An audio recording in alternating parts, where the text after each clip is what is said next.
ടെസ്സയുടെ annual booster vaccination date ആയിരുന്നു ഇന്ന്. So 1 year മുന്നേ തന്നെ ബാക്കി എല്ലാ വാക്സിനേഷൻസും കഴിഞ്ഞതാണ്.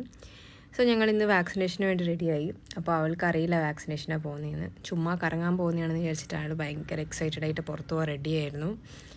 അങ്ങനെ ഒരു 10-10:30 ആകുമ്പോൾ ഞങ്ങൾ ഇവിടെ ക്ലിനിക്കിലെത്തി. ക്ലിനിക്കിൽ ഭയങ്കര തിരക്കായിരുന്നു. കുറേ പെറ്റ്സ് ഉണ്ടായിരുന്നു കൺസൾട്ടേഷന് വന്നത്. സോ ഞങ്ങൾ ഇതുപോലെ പുറത്ത് കുറേ നേരം വെയിറ്റ് ചെയ്തിരുന്നു. അവൾക്ക് ഈ ക്ലിനിക്ക് നന്നായിട്ട് അറിയാം. ഇവിടെ ഗ്രൂമിങ്ങിനോ അല്ലെങ്കിൽ ഇതുപോലെ ഇഞ്ചക്ഷനോ അല്ലെങ്കിൽ എന്തെങ്കിലും കാണിക്കാനൊക്കെ വന്നിട്ട് അവൾക്കിതിന് ഭയങ്കര പേടിയാണ്. അവൾക്കിവിടെ എത്തിയപ്പോൾ തന്നെ ഏകദേശം നന്നായിട്ട് മനസ്സിലായി. സോ ഞങ്ങൾ അവളെ ടെൻഷനൊന്ന് മാറ്റാൻ വേണ്ടി നന്നായിട്ട് ചിയറപ്പ് ചെയ്തുകൊണ്ടിരുന്നു. അവസാനം കുറേ നേരത്തെ കാത്തിരിപ്പിനൊടുവിൽ ഞങ്ങൾ ഉള്ളിൽ കയറി ഡോക്ടറെ കണ്ടു. ഇപ്പോൾ ഡോക്ടർ സിറിഞ്ച് എടുക്കാൻ പോയിട്ടാണുള്ളത്. സിറിഞ്ച് എടുത്തതിന് മുന്നേ തന്നെ അവർ ഫസ്റ്റ് ടെമ്പറേച്ചർ ചെക്ക് ചെയ്തു. ടെമ്പറേച്ചറൊക്കെ നോർമലായിരുന്നു, വേറെ പ്രശ്നമൊന്നുമില്ല. അങ്ങനെ ഇതോ വാക്സിനേഷൻ ഇപ്പോൾ എടുക്കുകയാണ്. കരയുന്നാണ് വിചാരിച്ചത്, പക്ഷേ ആൾ ഭയങ്കര സ്ട്രോങ് ആണ്, കരഞ്ഞില്ല.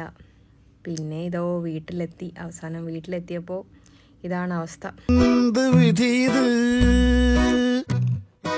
വല്ലാത്ത ചതീത്